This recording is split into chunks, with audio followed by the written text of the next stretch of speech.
Pull out your hose and grab your can. We're about to integrate another Pest Geek podcast. Hi, everybody. Frank Hernandez here, and welcome to the Pest Geek podcast, bringing you the latest information on pests, products, and politics from today's leading industry sources to help you start, manage, and grow your pest control business. Hey, welcome back. Welcome back to another edition of the Pest Geek podcast. I am Frank Hernandez, your Pest Geek, here discussing all things pest. We want to remind our audience to join in on the revolution. That's right, join in on the conversation, be part of the society. Pest Geek Podcast Listeners Group on Facebook. And we're on YouTube. We're on the web, pestgeekpodcast.com. Check out there the notes, everything that we put into the podcast. They're all on there. And here is Stephen Van Tassel with today's topic. Thanks, Frank. Stephen Van Tassel here, wildlife control consultant, giving you another episode of Living the Wildlife. Wanted to talk today about some relatively new devices on the market. When I mean relatively new, I mean they're not like new as of yesterday, but they've only been in the history of wildlife control. They're relatively recent. We don't have a lot of dramatic changes within the wildlife control field. You guys over in the pest management professional side with your pesticides certainly undergo a lot more changes in a shorter period of time than those of us in the wildlife control area. But it's all relative, of course. I want to talk today a little bit about carbon monoxide devices. Yeah, you heard that right. Carbon monoxide, not dioxide. This is CO, carbon with one oxygen, carbon monoxide devices. And as you should know, carbon monoxide is a highly toxic gas. It is extraordinarily toxic. So if your hemoglobin, that's the part of your blood that captures oxygen to bring oxygen to the various parts of your body. If your hemoglobin has a choice between bonding with carbon monoxide and bonding with oxygen, it'll choose carbon monoxide. The chemical affinity between hemoglobin and carbon monoxide is significantly higher. I mean, orders of magnitude higher than hemoglobin's attraction to oxygen. And so there's chemical and I'm sure electrical reasons for why your hemoglobin is more interested in bonding with carbon monoxide than it is with oxygen. So this is why we have to be careful when you're running an automobile inside of a garage or when you're having a gas-powered heater inside of a garage, because that combustion is burning up your oxygen on one level, but it's also producing a very toxic gas. When things are not being burned completely, it creates carbon monoxide gas. So you have heard me speak about carbon dioxide, which is used, that's CO2, two oxygens combining with carbon.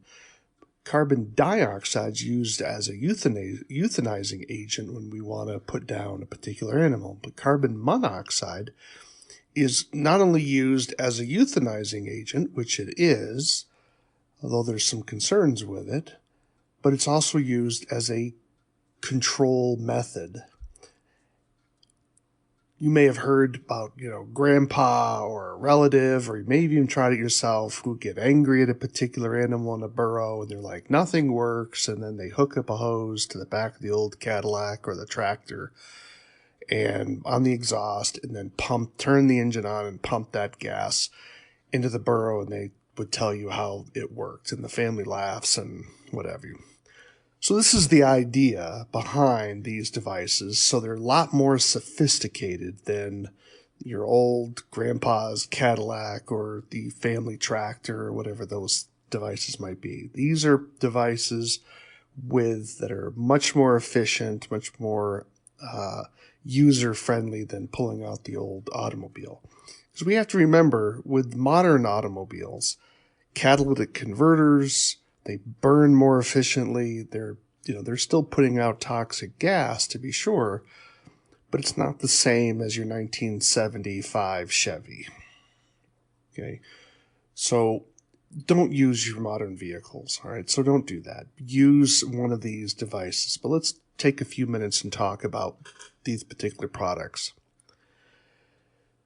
What they do is they take a gasoline-powered engine and hook it up to a hose. These are the simple ones, like the Cheetah. If you look at the Cheetah, it's a brand name. It is basically, as I look at it, it looks like a glorified leaf blower, except what it's blowing out is not just wind, it's blowing out the carbon monoxide gas. And so you would then take that hose, hook it up to the burrow, and fumigate that burrow with carbon monoxide gas. You may say, well, it seems kind of barbaric. Well, the reality is that the ignitable gas cartridges that you can purchase off the shelf that are registered pesticides with the EPA, what do you think they're producing? Those devices those products, I should say, not devices, those pesticides are also producing carbon monoxide gas as a byproduct of that combustion process. So all the carbon monoxide devices do is they save you the trouble of having to be registered as a pesticide, because the EPA considers them as devices rather than as pesticidal agents. So you can actually, in many states, I know certainly in my state of Montana, you do not have to have a license to take one of these devices, one of these carbon monoxide producing devices. And there's, like I said, the Cheetah, you have the Burrow RX, you have the pressurized exhaust rodent control device, which is sort of like the granddaddy out of California. And I mean that granddaddy as a positive thing, because that particular device actually has scientific research to back that product up.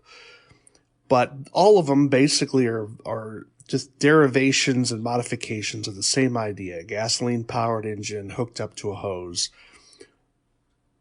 that injects that carbon monoxide into the burrow. And as I said before, carbon monoxide is highly toxic. So if you want to even compare it with carbon dioxide, if you're trying to kill an animal faster, carbon monoxide will kill that animal far faster than carbon dioxide. So CO is a faster killing agent than CO2. All right. So I have no doubt that these products are effective. But how safe are they? Well, like any killing type agent, even though these aren't regulated by the EPA, there's risk. Just like if you're using your automobile, there's a risk, right? So a couple of things in mind. Carbon monoxide has about a chemical weight almost identical with regular atmosphere. So in other words, the air in your house, for instance, has a particular chemical weight. Carbon monoxide is about the same weight as the regular atmosphere. So it's unlike carbon dioxide. Carbon dioxide is heavier than normal air. So carbon dioxide has a tendency to fall to the earth. Carbon monoxide is lighter, and so it has a tendency to just sort of waft around, being carried by whatever air currents you have available. So I say that because you need to be more careful with carbon monoxide. You should be careful with any pesticide you're using or any killing agent you're using. But you need to be particularly careful with carbon monoxide because there's no odor, and because of the tendency of that carbon monoxide to bond to the hemoglobin. So what happens is if you're using this product and you're slowly, let's say you don't close the burrow properly so that some of that carbon monoxide gas is leaking out, and then the ambient wind that's going over that area is wafting that carbon monoxide up into your face, you could be slowly poisoning yourself, and it can be rather subtle. I mean, people who've had carbon monoxide poisoning inside of their homes, it doesn't happen fast. It happens gradual. They're breathing this carbon monoxide in the air, and they're not feeling well. And then after a while, they're starting to get maybe a headache. and then it goes from a headache and they think they have the flu, and then all of a sudden they're going unconscious or sleepy, and then they can die. So notice what I said there. One of the first signs that you are poisoning yourself with carbon monoxide is you're getting a headache. It could also be something as simple as a little bit of tightness in your chest, because again, you're depriving your body of important oxygen, and your brain is one of the biggest consumers of oxygen in your body. So if you're using this product and you're finding you're getting a headache, don't ignore that. You want to be sure that you're using this device safely. So how would we use it safely? Well, the first step would be, which way is the wind blowing? You want to be sure that you're either upwind or at a perpendicular to the wind. So if the wind is going north and south, you want to be facing east-west or west-east. That would be perpendicular to the wind. You want to be sure you're inserting your, some of them use a wand, some of them will use a hose. You want to be sure that hose is inserted into the burrow appropriately, and then you'd want to pack soil around the opening of that hose or wand. The reason for that is, if you're in an area where there's a wind, what happens is the wind, as it's going across the opening of that hole, if you leave it open, will actually siphon the gas out of the burrow. Now you may say, how do I know whether two holes are connected or not? Well, it's a great question, and unfortunately there's not always an easy answer. For example, if you're poisoning prairie dogs, or you're poisoning ground squirrels, like Richardson ground squirrels or Colombian ground squirrels or California ground squirrels, there's no guarantee that you will know whether two holes are connected or not. Now, sometimes you'll be able to know because of just how things are looking. Maybe, the California ones, their holes can go into great clusters and you can actually see how they're connected. But you're not always going to know that. So I'm going to tell you to err on the side of caution. You may say, well, won't you see smoke? And the answer is no. You won't, because carbon monoxide is colorless and it's odorless. Now, Burrow RX is one device that actually has a mixture where you will mix smoke oil in with the product, with the gas, so that you will see the smoke. And so it actually burns the oil, causing a smoke, and so you'll actually see the smoke emanating from a hole. So you will know whether two holes are connected. That's one of the better functions of that device, is that you can actually save time by knowing that two holes are connected, so then you don't have to treat it twice. You're not treating hole one and then hole two, because they're connected. You've already treated that tunnel. The others, unfortunately, don't work that way. I'm referring to the PERC device, and I'm referring to the Cheetah device. And I believe there's one other product out there as well. So I'm not endorsing these products and I'm not trashing these products. I'm just simply saying they're out there. Do your research. But I have no doubt that carbon monoxide is effective on killing animals in burrows. I have no doubt in my mind that works. So then once you have the wand surrounded by soil, the gas is pumping into the burrow, you know that no other openings are out there, so you're not having the gas just simply leaking out at the other side of the hole. You're watching it. Now the question is, how long do you allow the carbon monoxide gas to be pumped into that burrow? It's still unclear.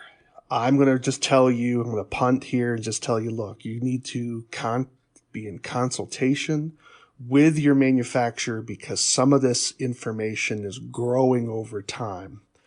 As a general rule of thumb, you're going to be looking at this as a minimum of 30 to a minute per burrow.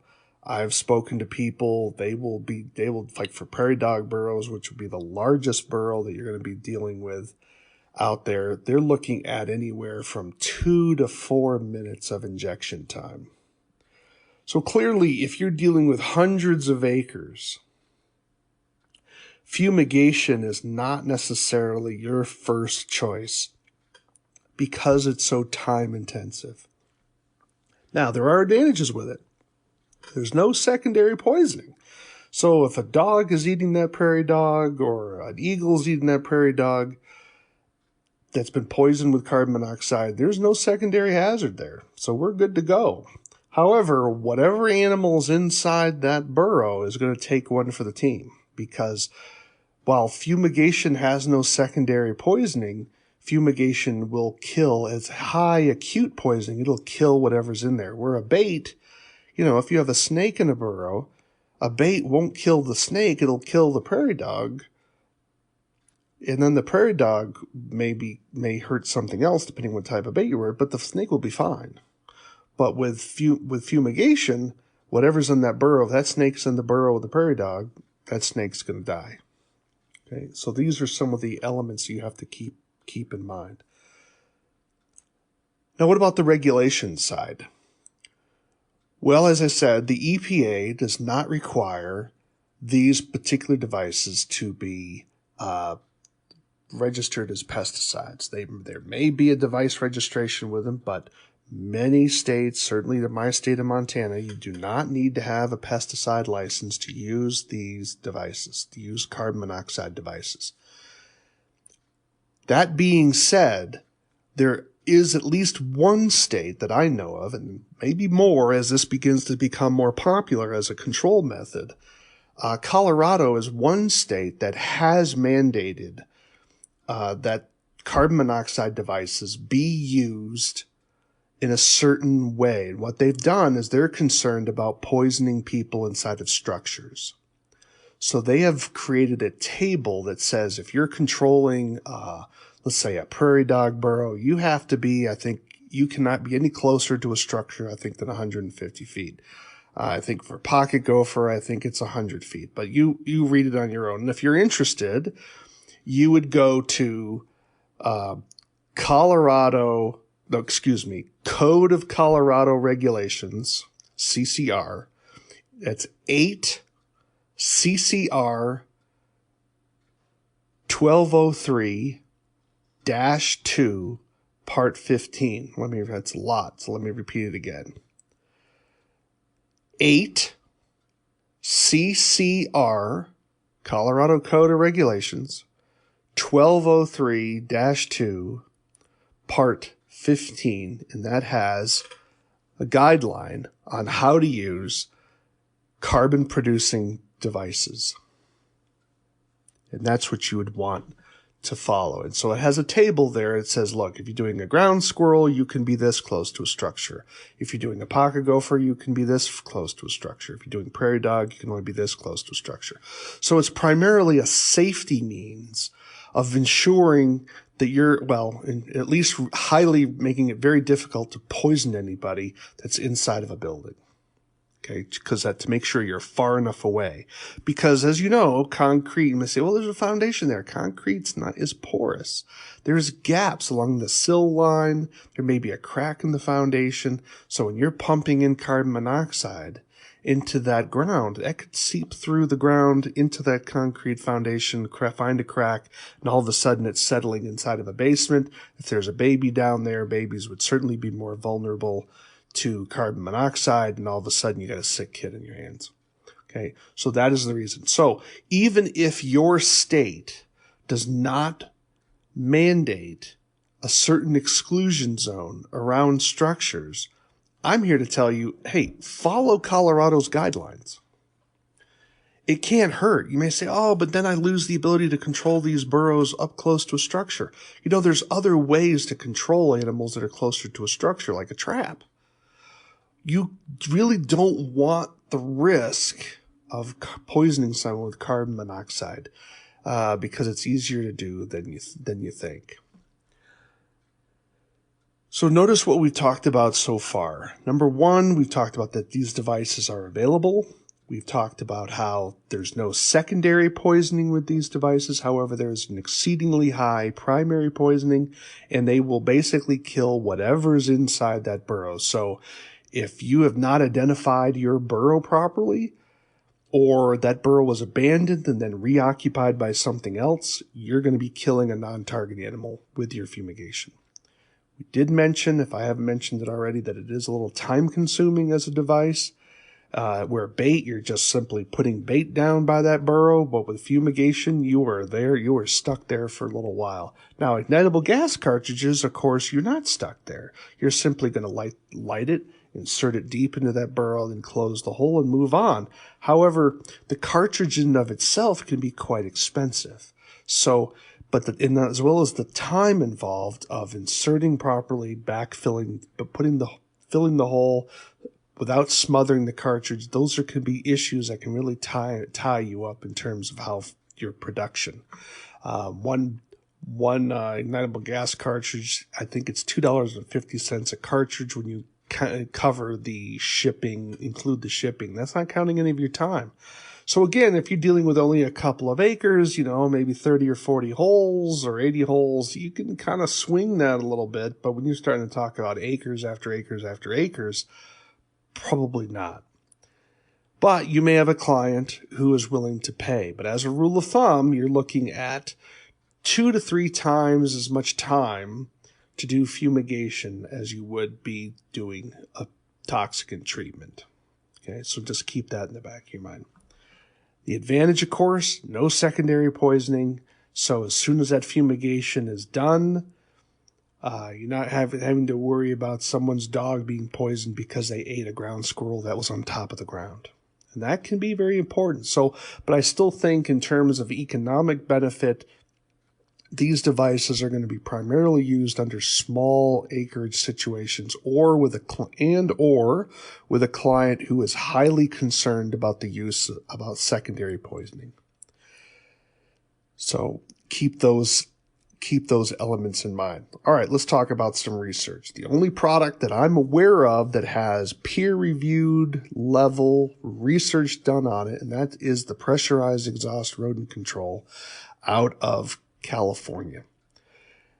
So I respect any company that has taken the time to put their product under rigorous scientific scrutiny, because it's risky for the company. It's expensive for the company as a rule. So you have to respect that. And what they found was with the perk system, now the perk system is a little different than the other two systems I mentioned, because you can buy versions of the perk system that have multiple wands. That means you're not just simply using a gasoline engine with one wand, with one hose. With the perk system, you can get 3 or 4 hoses. So you can be filling multiple burrows at the same time, which of course increases your efficiency enormously. Now, the perk system was used on California ground squirrels, I believe, or it was the Beldings. I can't remember which one offhand, but I believe it was the California one. And what they found is that it had an 80% efficacy or higher. I think it might have been 84 to 86 efficacy on ground squirrels, and it was the most efficient method of control in that area, because remember, ground squirrel burrows are going to be significantly smaller than those of prairie dogs, and so that is one of the advantages of smaller burrows. So they were able to treat a whole bunch of holes very rapidly, kill these ground squirrels, and move on. There was research done on pocket gophers. The pocket gopher research did not demonstrate that it could control pocket gophers to a level of above 70%, which is an EPA kind of rule of thumb that says a product that's used to control vertebrates needs to achieve a 70% level of control or higher. I had a chance to speak with the manufacturer. He of course was disappointed that his product didn't reach that 70% plateau, but he didn't miss it by much. He was in the 60s. He thinks that a couple of tweaks on application method will be the difference. And that's something you want to keep in mind, because remember, these products are relatively new And so you have the device, but you also have to factor in how you as an applicator are using these devices. Are you using them in the best way possible? And sometimes no one knows what that method is because it takes time to figure out what those methods are going to be to improve. I'll give you an illustration. We were doing some work with another device called a propane oxygen exploder on prairie dogs, and technology improvements on the device and some things that we did, we were able to improve efficacy rate on the device as well while at the same time reducing the time involved with the device. So we were able to win on both levels. So I expect as these products begin to be used more and more information is getting out into the field, we can improve the methods by which we're using these devices for a good effect. So do I think, carbon monoxide devices are going to be, become huge in the market? Probably not, unless you have a lot of ground squirrel or burrowing animal type situations in your area. It's probably not going to be high in your list. But as I remind some of my Eastern friends, not everyone lives in New York City, all right? So some of us are actually living in areas that have open spaces, and this can be a tool in your toolbox to control animals and burrowing animals away from structured areas and do so in a way without fear of a secondary poisoning event. Well, let me add a couple more things. How do we improve using fumigants? Well, one of the first things you want to do is ideally, if you can, always want to use fumigants when the ground is wet. Why is that? Because when you have moisture, high levels of moisture in the soil, you will reduce the amount of gas that finds its way into the interstitial space between the particles of that material. And this is something you have to keep in mind when you're using fumigation. That is, the gas seeps into the soil. So if your moist soil has fewer pockets of air in it because the water fills in those gaps. And so when those gaps are filled in, more of that toxic material is actually held in the burrow, being available to kill the ground squirrel or prairie dog that's inside that burrow. So you want to be sure that, if possible, you want to do this after a good soaking rain, or have the client water the area so that the soil will keep that gas in the burrow where it will be effective to kill your target animal. And then lastly, you want to make sure that your soil is tight around your wand or your injection device so that the carbon monoxide is not spilling back out toward you. It's a safety thing, but also it does no good if that gas is not in the burrow available to kill that particular animal inside, because wind will suck that gas right out of the burrow. Just think of it as if you put some smoke inside of a bottle and then blow across the top of that bottle to make it whistle, you will see the smoke being pulled out of the bottle because of the wind that you've created across the top. It's the same siphoning type principle. So, love to hear from you. If you've ever used these products, I've heard of one individual who's now using carbon monoxide gas to control voles. That's with a V, not moles, with a V, voles. I am shocked and amazed by this because vole tunnels are very, very porous, and he's saying he's having success. I'm still a little skeptical, but I'm happy to be proven wrong, as I tell people. He is liking it. But because vole tunnels tend to be very, very porous, very close to the surface of the ground, very hard to get a tight seal. But he says he's finding success with it. So he's doing it commercially, so clearly he's not getting the callbacks. So I'm intrigued. I'd love to get some feedback from you in terms of if you've used the device, what your thoughts are. Again, my email address is wildlifecontrolconsultant@gmail.com. wildlifecontrolconsultant.gmail.com. That's wildlifecontrolconsultant@gmail.com. Hey, on another note, I'd love to hear your ideas for future topics. Otherwise, I'm just going to keep talking about what interests me. Maybe that's what you want, but I would love to get some feedback. Tell me what I'm doing right, what I'm doing wrong, participate, contribute. Lot to learn, even on my end of the, even where I'm at. Never want to be so arrogant that you're not willing to learn something new. So love to hear from you. That's it for me. Again, I'm Stephen Van Tassel, Wildlife Control Consultant. Back to you, Frank. We hope you have enjoyed this edition of the Pest Geek Podcast. Until next time, have a pestacular day. Thank you for listening to the Pest Geek Podcast. If you have enjoyed the Pest Geek Podcast, please give us a rating, write a review, or subscribe to the channel. You can join the Pest Geek Society by visiting pestgeekpodcast.com. Thank you for listening. See you next time.